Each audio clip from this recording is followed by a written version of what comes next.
Wow. Welcome to Movie Humpers. I'm your host, Bob Sham. Usually, I'm co-hosting with my wife, Angela. Yes. She is not here, but now we have a joining us here today is what is your name? No, okay, so it is still me. Oh, shit. I know I look very different. It's because I've made a decision. I made a life decision. I want to go live in the land of Dungeons and Dragons. Yeah, we were discussing this yesterday. You really fell into that world pretty hard. And I think there were a few things that, triggered that. Oh my god. One being Catman Baby. Where the paladin Listen. rescues the cat baby. You have to understand that I actually cried Yeah. because of how much I wanted to hold that baby. Look, I don't cry about actual real babies. but Catman Baby, not kitten, cat and person combined, cat and a baby combined, cat people. I mean, She saw the cat. She saw cat people. She lost her fucking shit. I swear to God, in the car yesterday, she said, "I would marry one of the cat people and have a cat baby." She fucking said that when she got home.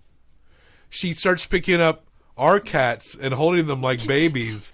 I'm not making this shit up. She did this shit. There's a lot of crazy shit I just make up. I'm not making this up. She's holding the cats like they were the cat baby that the paladin rescued from the giant fish. yes.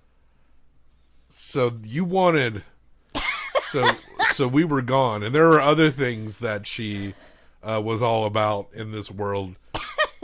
But you became, I think this movie turned you into a big Dungeons and Dragons fan. Okay.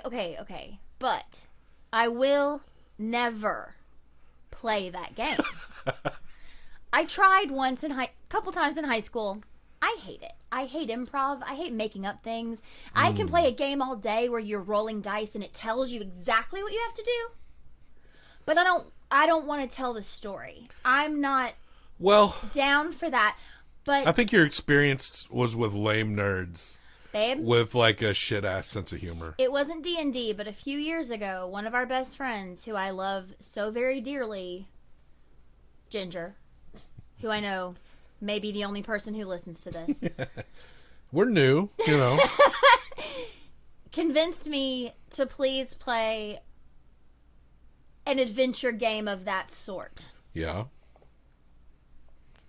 And I didn't want to, but I really tried.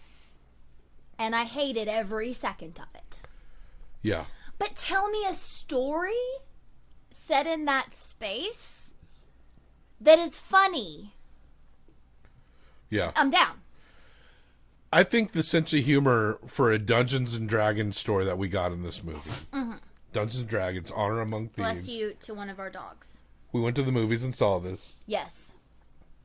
Directed by Jonathan Goldstein and John Francis Daly. John Francis Daly from Freaks and Geeks, one of the kids from there. He was the main family's kid. Yeah. And then apparently he was on one of those, forensic mystery sort of shows for a decade. Sure. He also co-wrote it with Jonathan Goldstein. Yeah. I'm not sure which Jonathan Goldstein this is. There used to be an NPR comedy show on called Wiretap. That's him. That was hosted by a guy named Jonathan Goldstein. I used to listen to that. But there's a lot of Goldsteins in the world. But anyway, I say humor, quote unquote, because nothing, there's a world of things that are meant to be funny, but just aren't. Sure. The Blues Brothers, Billy Crystal's Jazzman impersonation, and a lot of TikToks are like that. And of course, we got in what NPR thinks is funny, like Prairie Home Companion. Sure. But this is not anything to do with that, because this was a movie about dungeons and big, fat, adorable dragon. You loved the fat dragon. There was a fat dragon. I love that dragon. Here's the other reason I need to go live in this world. I want to go cuddle that dragon. Yeah, you're convinced that dragon would have liked you and you would have been able to snuggle with it. What if I brought it stuff? I don't think this is the same Jonathan Goldstein from Wiretap. Okay. But these guys did write Spider-Man: Homecoming, which is the best of those specific Spider-Man movies. Yes. I know everyone thinks the third one is great, and it was fine, but the first one was actually way better, I thought. The best of the three. But yeah, so you don't have any now. You want to live in that world. Yeah. Are you wanting to roll a character here? You don't have to play. We're not going to make you go in the back of a Magic the Gathering card store and play. Okay. But would you like any powers? I mean, I like making characters. That's the only part of those kind of fantasy games I will do. That is probably the most fun. Yeah. Thing to do. Yeah. Your jewel. Show off your jewel there. Is that have any powers or anything? Like any charms? Nope. Now, see, you're asking me to make up stuff. You just want to be a lady with this hair and a robe. Just say you're a sorceress. Why can't I be a human? I would be. I am. Well, you are. I didn't say you couldn't be a human, but a human can. Just say the jewel makes your pussy bigger.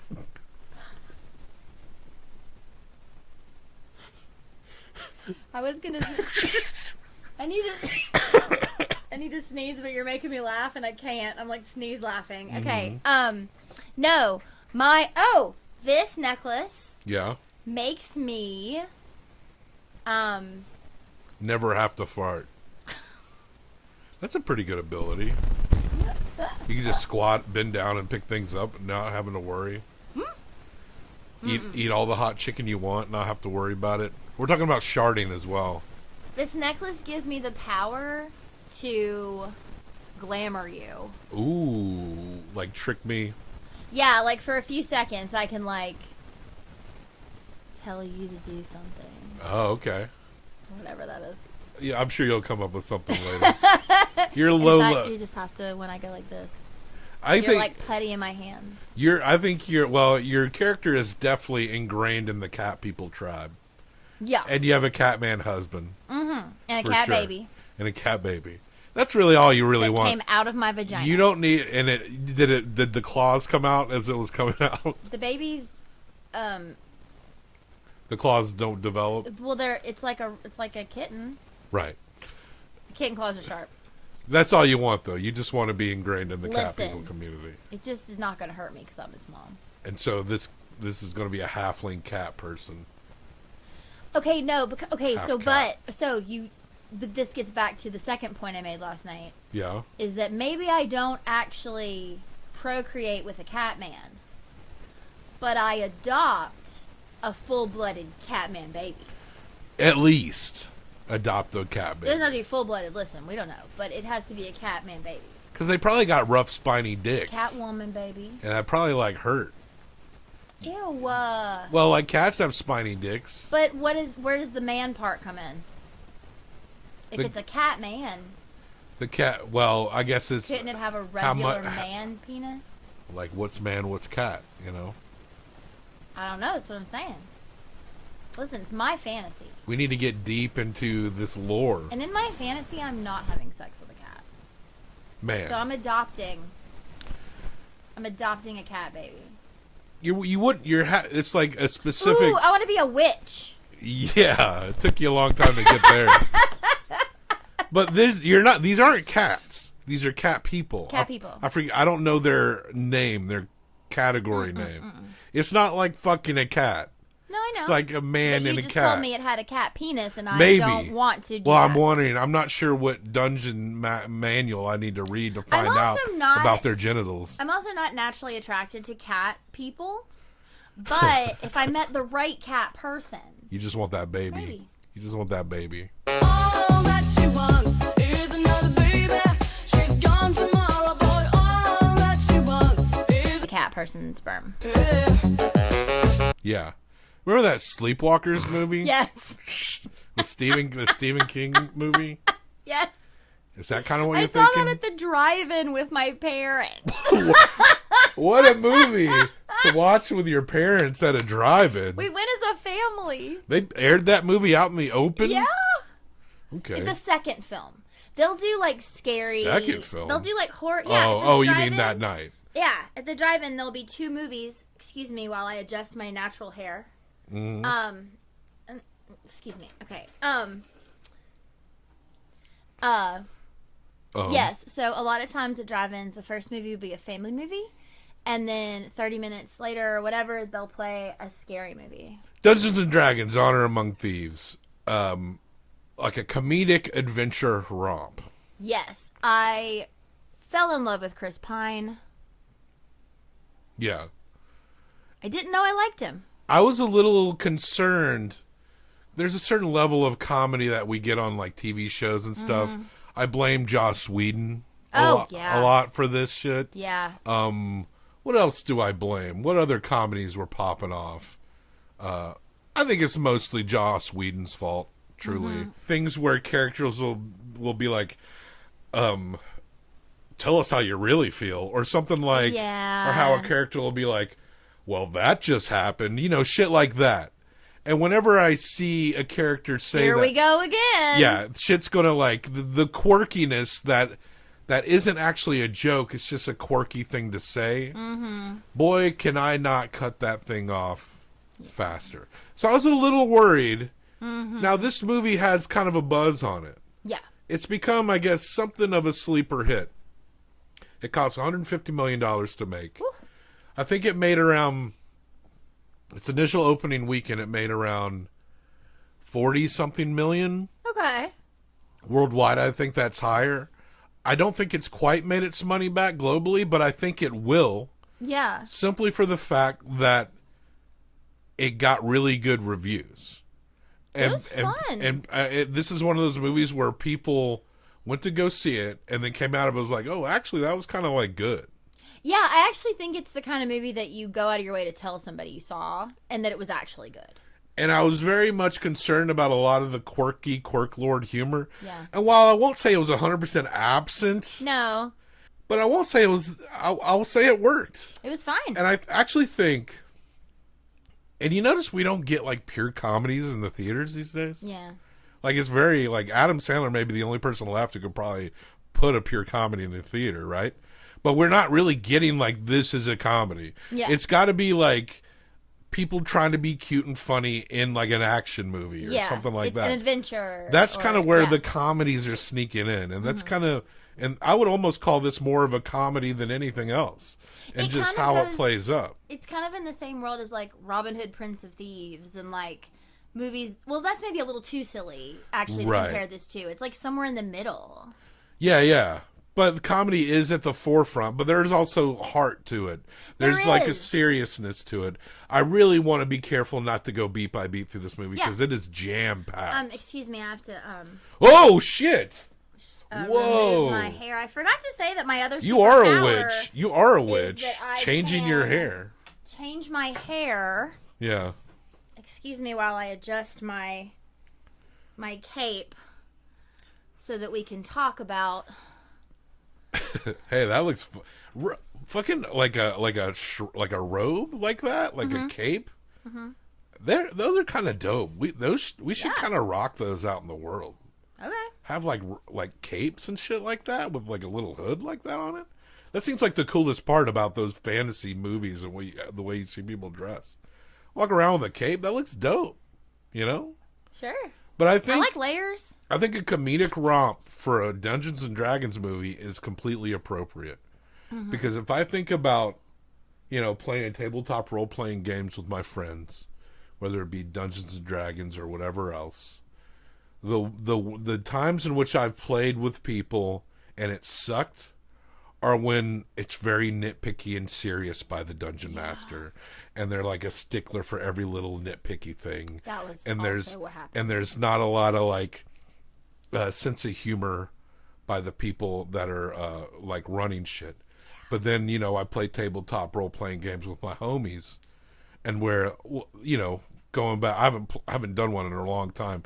Going back years, we'd play just out of college with my old buddies, and we're getting high, we're cracking up, we're being stupid characters, and we're making dumb jokes. That actually encompasses the best times when we're just having like a great time, yucking it up and just being foolish and like having our imaginary adventures. Those are the best role-playing moments. Yeah. It's not when it felt like serious, it's not that there wasn't threats within the game, but it's just who we were. We were people that would crack each other up and try to come up with these characters that were like absurd or had some like weird flaw that you get to like pretend to be. Yeah. But it was as funny as it was fun. And I felt like that's what the best tabletop D&D games are. Truly. I felt like that kind of did capture the spirit. Oh, I'm just moving this around a little bit. That did kind of capture the spirit of what should be when you're playing these kind of Dungeons and Dragons games. The most Dungeons and Dragons game moment, which was truly hilarious, was when they were trying to go across that bridge, and the guy was like, okay, you have to step on oddly numbered steps, but you skip every fourth step, and every fifth step you go backwards, and then halfway through you switch to even steps, and then you reverse the order of the backward forward, and then truly like the kid just stepped on the bridge. Yeah, he just props his foot on a rock. He doesn't realize it's part of the bridge. He steps on the wrong thing, and the bridge just collapses. But it's just, that was the most D&D part of it, and it cracked me up so hard. I know that's like so out of context, but like when he just started into the rules, it was just hilarious. Because you also in that moment realized, oh, they haven't really said anything to this effect. Yeah. Which was actually like really cool to realize in the same moment that something genuinely funny was happening. Like it was like, oh, and also the guy being like the most serious, like non-emotion character. The paladin, the very dry He's character. Just like, and this and this and this and this and this and this and this, and it's just literalizes like, everything. Yeah. Now, Dungeons and Dragons is a thing, over the years there was a movie that didn't fare well in about 2000. I saw that movie in the movie theater. Mm-hmm. It was awful. I think where we're at, and I think the reason why people, if you hate superhero movies, there is a good reason why we have so many now. And movies like this that can do a really good job of showing fantasy things and, effects and stuff, is that, you look at the superhero movies prior to the 21st century, and there's really not very many good ones at all, right? You got like the 89 Batman. That one was good, but it was very much a grounded. Then you had the 79 Superman, which is also a really good movie. Yes. But if you look at the effects, it's not really like... But the same way like you're watching old Star Wars, not the remastered versions. Like, the effects are pretty, dated, but it doesn't take anything away from how good the movie is. Right. But the reason why we have so many things like that, specifically superhero movies, is because it wasn't until we got well into the 21st century that we were able to make them and they not look like complete turd ass shit. Yeah. Like when we went to go see Iron Man in 2008 at the theater, the superhero thing was still very fresh.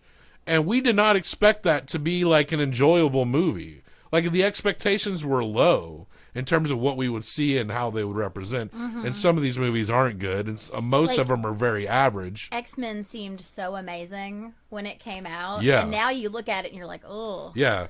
But it was so amazing at the time. And the Sam Raimi Spider-Man movies, like, they actually do look pretty good still. Really enjoyed them. But it wasn't really until we got into the 2010s where they could make them look at least good at a certain level, you know, whereas it was hit or miss as these things are starting to come up. But the reason why we get all of this stuff now is because we actually know how to make them without them looking.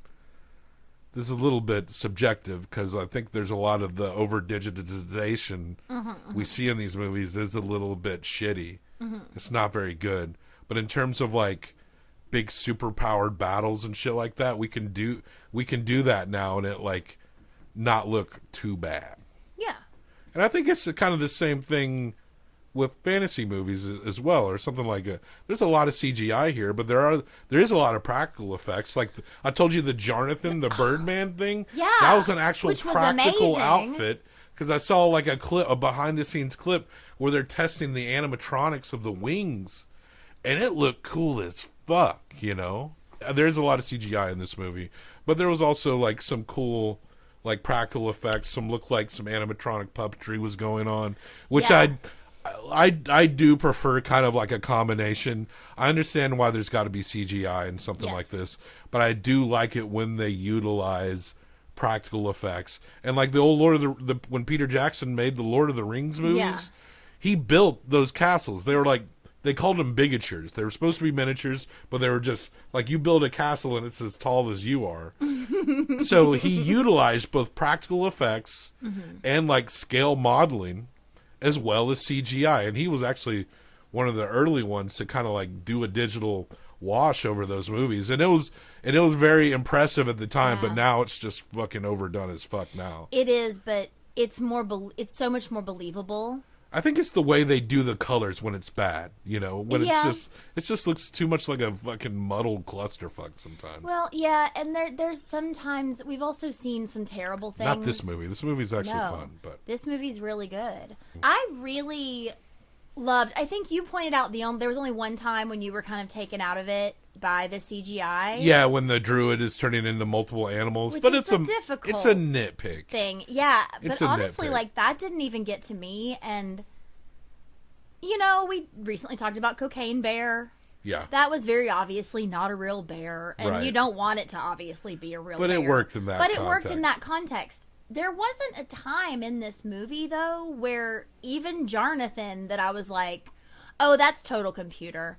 And now that makes sense that you told me that, but I didn't know it. But once I knew that it was practical, at least part of it, that impresses me so much more.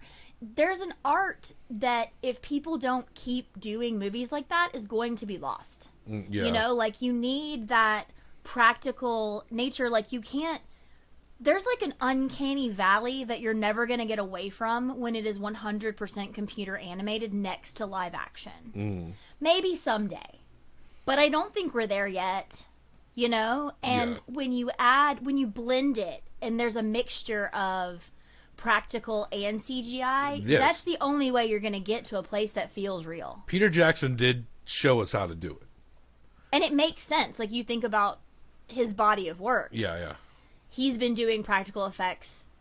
Yeah. He did practical crazy shit in Heavenly Creatures, you know, like Yeah, and when he was filming like in the scenes where Gandalf's talking to Frodo, Yeah. and you needed Frodo to be a little hobbit, they just had Gandalf stand closer to the Yeah. camera and Frodo like it was as simple as that. yeah. But he knew from that, and then A lot of stuff with angles. yeah, and I don't know if it was as intense as the way Jackson did it, but there was like actual like costumes and shit Yeah. and styles utilized that was actually looked very good in this movie. And you know, they played with size of humans as well. Like they The you know, halfling characters, yeah. But it was interesting because I mean, is that real? Like they're just miniature same proportion people? You know, after we watched that movie, I was curious. I went online Yeah. because they there's like a Neverwinter free online D&D pack Okay. that you could download. Okay. And I started Sure. up a character and I made a halfling, and he kind of looked a little dwarfish. Almost, he looked more like a hobbit. But I Yeah. think the little tiny people were just supposed to be halflings. But they were just miniature people. Yes, which I actually really liked. Which was actually really funny. And you know, I heard someone else say this, so I'm sort of paraphrasing what another person's opinion, but I agree with it in that it was such an interesting cameo to have in the middle of this movie, and actually was one of the more like serious moments. Like, it's this sort of like very serious little story and heartfelt story that happens in the middle of this comedy adventure. Yeah. And it was actually like really sweet. Well, you know what's... I've always heard that if you're really good at comedy, especially when you act and portray or write comedy, that drama comes a little naturally. Oh, yeah. Because, you know, the places that comedy pulls from, you know, which you kind of got to jump past to get to the funny point. You kind of got to, like... There is something about it where you kind of have to understand like a serious thing to understand what's funny.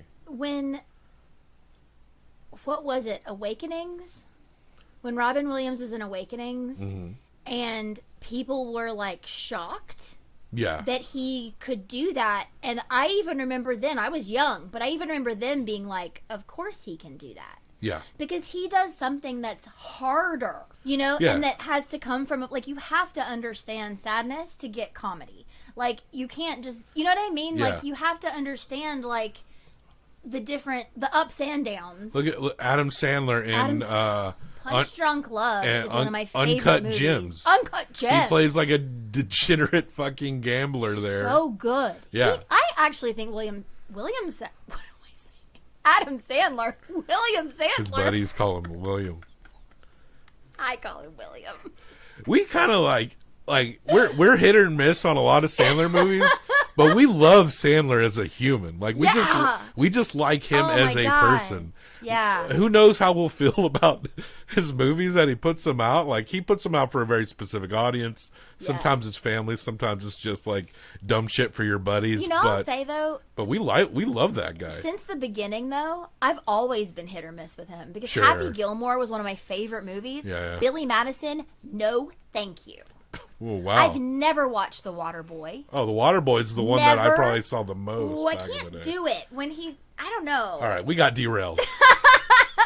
Dungeons and Dragons: Honor Among Thieves. We cannot. It's too dense to go beat by No, and beat. I don't think we should. So let me outline the story the best I can. Okay. Chris Pine is a harper who is apparently like a noble warrior of some type, and he marries this lady. And They have a baby. And they have a baby. And then some red wizards come to his house while he's gone doing noble things, and they kill his wife. But They were looking for him. and she hid the baby, and he's got the baby. He meets up with a barbarian woman who was outcast from her tribe, but failed her relationship that she was outcast from. So she goes and she hangs with Chris Pine's character, and they're like buddies. Yeah, but they're like brother sister. and they go and they become thieves and go on adventures together, and they raise this child at the same time. Yes. They hook up with a crew of people, a sorcerer, a halfling elf, and this con man is played by Hugh Grant, and they get captured when they're trying to steal a tablet that's supposed to be able to resurrect a life. Yeah. And because when you're stabbed by a red wizard's blade, you can't be healed. But if you have this tablet, Chris Pine leaves his daughter, because she's old enough now, he's like, I promise that everything's going to be better when I get back.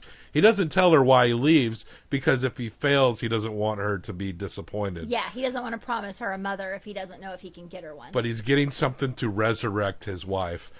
And it's a dangerous mission. And they're going with this sorceress, and she throws this time spell and ends up getting Chris Pine and Michelle Rodriguez, as she's the barbarian. And quick pause. This might be the best use of Michelle Rodriguez I've ever seen in a movie. Since Girl Fight, or whatever that movie was. I've never seen Girl Fight. I remember, wasn't she in a Resident Evil movie? But she's also in the Fast and Furious movies, which you could criticize, but I'm a little bit of an apologist for her. She was the best part of Lost.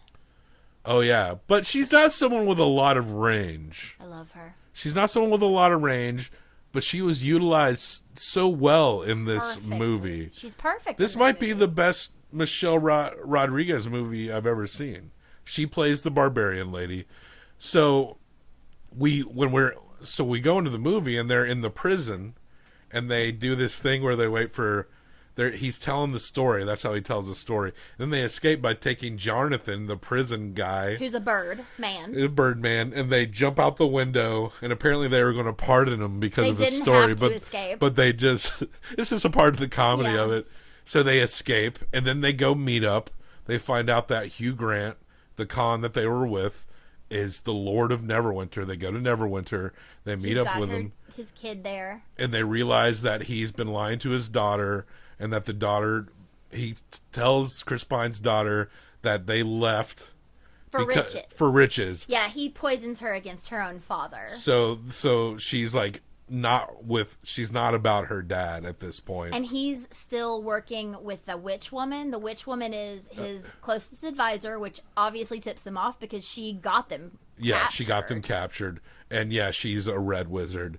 So we don't find that out yet, but yes, she is bad. He doesn't make up with he doesn't really make up with his daughter. She's mad. But Hugh Grant sends him off. He's a villain. They're gonna murder. He's a really good villain. Yeah. The sorceress wants them killed, and they escape, and they have to go along a romp of adventures to figure out how to not only get his daughter back, but to save Neverwinter from the red sorceress who has this plan to bring down like some magic that will zombify a whole city and turn it into an undead zombie. They've done that with other, like they have a whole country that is just them. Yeah. And like they're undead people, and it is like these people they can't be killed because they're undead. Yeah. And now they're just trying to take over the whole world. And so she's like infiltrated this place. And so basically she said, there's this whole big whatever deal where there's going to be a bunch of riches and he's going to fuck off with the riches and she's going to take over the whole city.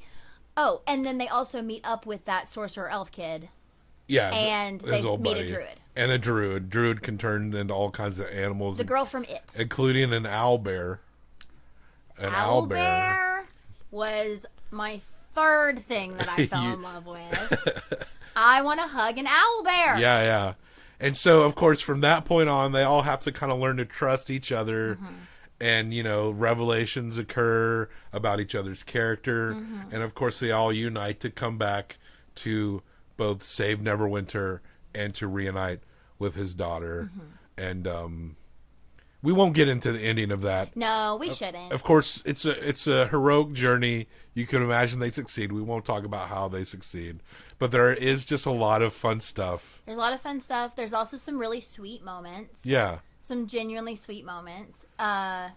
Did every joke hit? No. But this also just, there's so many jokes that but there was when they're in the dungeon and the dragon appears and it's like a fat dragon. And there's a point where they're trying to escape. They're in the underworld or yeah, something. the Underdark. Underdark, yeah. And they were, because they're looking for a specific helmet or something that will help them break a seal that's in Neverwinter that should help them get the loot back. And but yeah, and they go in there with this paladin. We talked about the paladin. He's a really good guy, but he's very dry, very literal. He's the most beautiful person in this movie. Yeah, a handsome fellow for sure. And but it was one point where they're trying to escape the dragon, and the fat dragon just starts rolling, it's just stumbling. Like he was stuck, and he looked like our dog Jackie. Pick up Jackie. Hold on, I'm gonna pick up Jackie. If you want to know what this dragon looks like, spoilers. This is what the dragon looks like. See that belly? See that belly? He was just rolling around. Oh, you the big fat dragon? You the big fat dragon? she loved that shit. That dragon was so great. Oh! Yeah. There is this whole thing where they have to fight their way through these games. Classic. You're captured. I'm gonna kill you. No, don't kill me. Let me fight. And then they get away. Yeah. So that was pretty. I mean, it's pretty formulaic, all of it, but it was fun. But they're in this maze thing, and there's all these chests. Yeah. And there was a mimic. A mimic chest, which is like a monster disguised as a treasure chest. mimics. If you're in the if you get into the weeds and you know the lore of Dungeons and Dragons, you get a lot out of this movie. Mimics A I lot. don't even know from Dungeons and Dragons, but I used to play that game Dark Cloud. Yeah, That's like the only sort of adventure game that trap monster. Yeah. It had mimics. Like every time you opened a chest, you didn't know if you were going to get a prize or a monster. And obviously that was stolen from like, or it's all from the same like zeitgeist or whatever. And it showed like multiple races from Dungeons and Dragons. They had the panther thing that can project illusions. That was in the maze at the end. It had like like a Venus tentacle. flytrap. It's like kind of very strange creature. Crazy. Very strange. But yeah, that's D&D. So there's people listening that are like, maybe they're like, I know what that is. That's blah blah blah blah blah. Hey, listen, that's awesome that you know that. I've played this shit too. I can't retain all the names. Yeah. There's Dragon Kin. Listen, everybody's into their own thing. Yeah. And like bondage. That's fun. Yeah. Like extreme bondage. Sure. There are lots of laughs here. There's a Bradley Cooper cameo. That's the little cameo I was talking about. That's actually like a really heartfelt. It's moment. Michelle Rodriguez has a thing for halflings. Yeah. That's her thing, and she got ousted from her tribe for hooking up with Bradley Cooper cameo. But then she was so depressed because her troop had ousted her. Her tribe had ousted her. That it their wrecked the relationship. fell apart. Yeah. And he found another lady who was even bigger than her. Yeah, another barbarian woman. I was just sitting there like, does he stick his whole leg inside of her? Like, how did they have sex? Yeah, well, like, there's more things you can do than regular penetration, and also like you can have toys. I know there's a lot of ways people can have sex. He can literally put his whole self in her. This is what I'm saying. Which she's probably like dive in and she grabs the legs and is like. Okay, we don't need sound effects. What do you rate this movie? But yeah, we can't remember all the jokes. But this really is a fun romp. Yeah. And if you don't know shit about Dungeons and Dragons, it doesn't matter. It's a fantasy movie. Yeah. This is as worthy an introduction into this weird world. It's all based off of like, it's all spurting off of what Tolkien made, right? It's all just coming from that, like every other fantasy ass thing. But it was a surprisingly pleasant and a lot of fun. Mm-hmm. And yet, much like what we talked about when discussing the Super Mario Brothers movie, this is a property that is very prolific, that actually, in terms of major motion pictures, hasn't been beaten to the ground. And I think this one is a sleeper hit now. I think it's, as of this point, it's just under what it would cost to make. But I think word of mouth and critical acclaim and audience acclaim, I think this movie will have some lasting power. And it feels a lot fresher than a lot of the superhero movies, while still kind of going through, that particular formula. Yeah. Yeah, we can go ahead and judge this. I just realized something, though, while you were talking that I didn't realize during the movie. What? Because I was thinking while you were talking. Mm-hmm. Sorry. But, okay. The guy who... What was his deal? The emotionless guy? Like, what was his name or his thing? Zerk? Anyway, yeah. So Zerks? his whole story is that he lived in that land that's been taken over by the Red Witch people, Sorcerer people. And there's this moment where it shows, it shows his parents get sucked up by the evil, like, red mist. Right. And he doesn't, but they touch him. Mm-hmm. And then he runs, and that's when that thing shows up on his forehead. And if you notice, the undead people have tattoos on their heads. They're bald. They're all bald, and they have tattoos on their heads. And the same thing you can see at his brow line is the same as what the start of their tattoos are. And he says to Chris Pine, something in him was lost. Or died. Yeah. And maybe that's why he's so fucking deadpan. Yeah. Is that he, like, actually is half dead. But he's also, like, a genuinely, like, the most pure good person we meet in the movie. But it's like, he only sees things in sort of, like, black and white. Like, this is a good thing to do, or this is not a good thing to do. A pretty good characterization of a paladin type. It was great. Okay, Yeah. rate it. Hump it. Hump it. Well, much like your Catman husband that you will marry in D&D world. What town are you from? Waterdeep, Neverwinter, Mistwoods. I don't know. I'm making shit up on that last one. Mistwoods. Okay, sure. We'll say you're from Yeah. Mistwoods. We're gonna hump that cat husband. We're gonna bring your cat husband as a third into our relationship, and we're gonna hump him 1 through 5 times. Do you want to go first? Nope. Okay. In terms of a fun fantasy romp, this is probably one of the better ones we've seen Yeah. in quite a long time. You Yeah. know, there's nothing too self-serious about it, but there really are like dramatic stakes and hopeful moments, and yeah, this is good stuff from Chris Pine too. I feel like certain movies we've discussed in the past that star him didn't utilize maybe his natural charm, but this one actually does. Yeah. And like we said, Michelle Rodriguez, probably one of her best roles, and the way she as an actor is utilized in this movie is pretty much like Perfect. like dead on. Like it really did feel like a movie that was made for her in a lot of ways. Like that's how good her casting in particular was.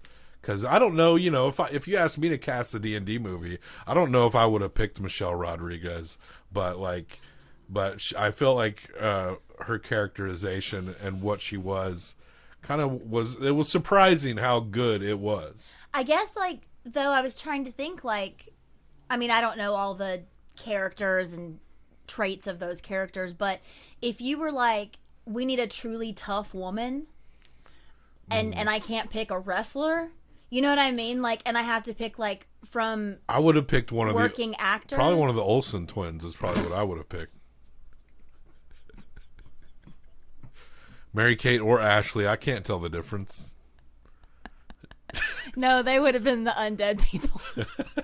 They would have made great I'm undead so sorry. sorcerers. I don't mean to body shame them. Did you body shame them? Well, I kind of was implying that they were skeletons.